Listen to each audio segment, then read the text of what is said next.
Hello, and welcome to Japanese craft beer reviews. Today I'm going to begin a new series, which I hope to make monthly. We'll see, depending upon how much news there is. What I've done is collected a series of news articles about beer in Japan, both craft beer and major brewing companies, just to let you know what's happening in the Japanese beer scene. And these are news items from September of 2022, a few actually from August.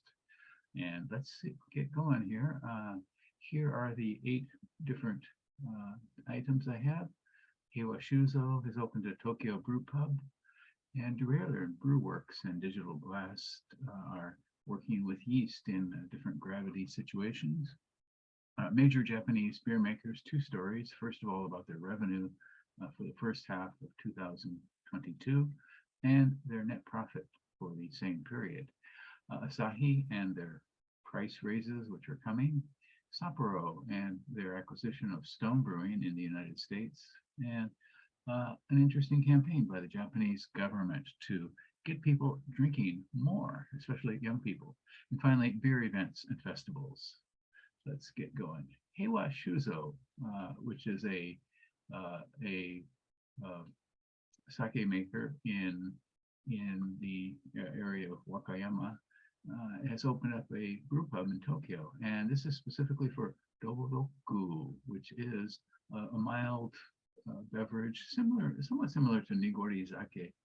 It's unrefined, unfiltered sake. So they have a brew pub and a bottle shop, and they'll also have 7 taps of Heiwa craft beer. One of those beers from Heiwa won a gold medal at this year's World Beer Cup. Quite something. Brewer Brewworks in Osaka and Digital Blast, a technology company, are going to simulate making beer on Moon and Mars. Why?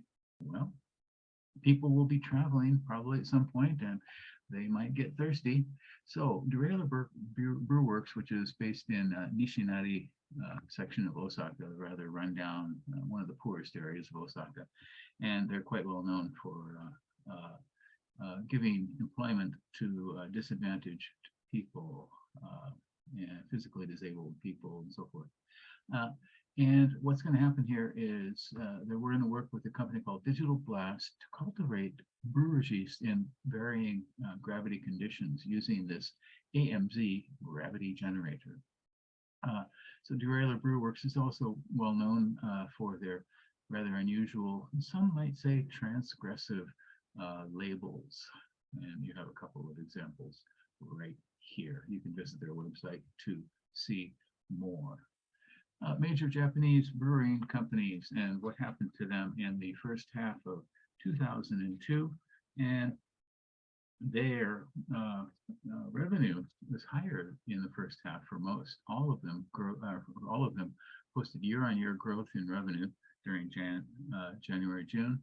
Asahi rose 11.4%, Kirin 6.1%, Sapporo was up 7.1%, and Suntory was up 15.2%. So quite a bit of revenue, growth in revenue. But let's take a look at profit for the first half of 2022. Asahi's net profit was down 28%. And Kirin rose quite a bit, 133%. Sapporo and Suntory, you can see the results for them here. So Asahi and Sapporo showing losses, Kirin and Suntory showing profits. Well, going ahead, of course, the higher prices of material, the effect of inflation is going to hurt their earnings probably. All of them plan to raise the prices in October of this year. And they're hoping to offset the sales slump by expanding their lineup of new products, so trying to attract people. Well, we'll see if it works or not. Asahi is definitely going to raise their costs, and they're going to increase things by 6 to 10%, and that includes beer and Yoichi whiskeys and other beverage as well. They hope to maintain profitability by trying to keep a lid on costs, but inflationary trends are definitely pushing things here. So ingredients are more expensive, packaging materials, transportation, even CO2 I was reading about is rising in price now. So these costs are definitely going to be passed on to the consumer. One thing they're doing is trying to increase the sales of low alcohol drinks from 10 to 15%. And low alcohol drinks, of course, are very, very popular and growing. It's in beer, it's the fastest growing sector, definitely, worldwide. And they're considering an entry into the North American market. Currently, they don't have any production subsidiaries in North America as Kirin and Sapporo do. Sapporo, let's go move on to them. They are they have closed on their acquisition of Stone Brewing in San Diego, and this cost them $165 million. And this gives them one of the top 10 U.S. craft breweries by volume in the U.S. and 18th largest brewing operation. Their goal is to begin producing Sapporo beer there and to produce 360,000 barrels for the U.S. market by the end of 2024. And this would really just double Stone's production.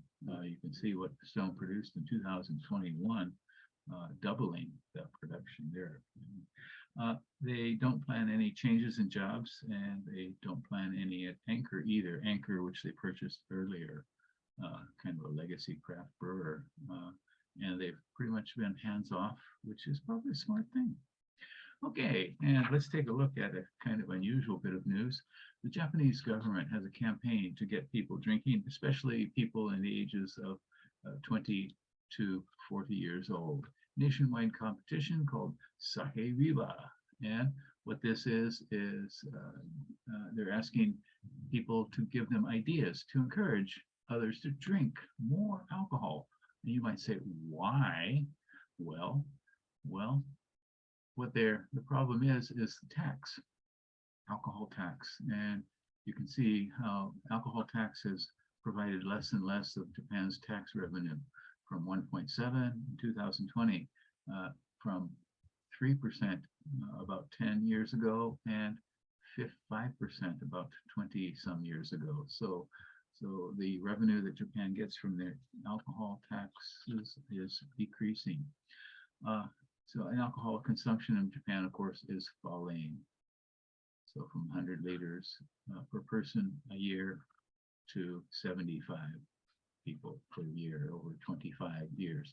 Beer consumption has really fallen 20% just in the 1 year period here. What's going on? Well, of course, the coronavirus kept people out of bars and restaurants. Young people are drinking less. And people are working from home and socializing less outside of home. In the past in Japan, the idea that you had to go out often with your co-workers or your boss or drink with potential clients, this idea is kind of losing its grip on workers in Japan, especially young people who don't drink as much as before. So, of course, the government is also saying they want to encourage people to drink the appropriate amount of alcohol. Finally, beer events, festivals, they're back in a big way. So lots of places are having tap takeovers and special brewery events and festivals. Here you see Oktoberfest in Odaiba, the Beer Fest in Osaka. Nara just recently had a beer festival, and of course the most famous one in Japan, the Keaki Beer Festival, was held again this year after a 3-year absence. So definitely people are back. You can go online and see all kinds of events going on. Okay, well that's it for September news. I'll be looking for more news for the period of October.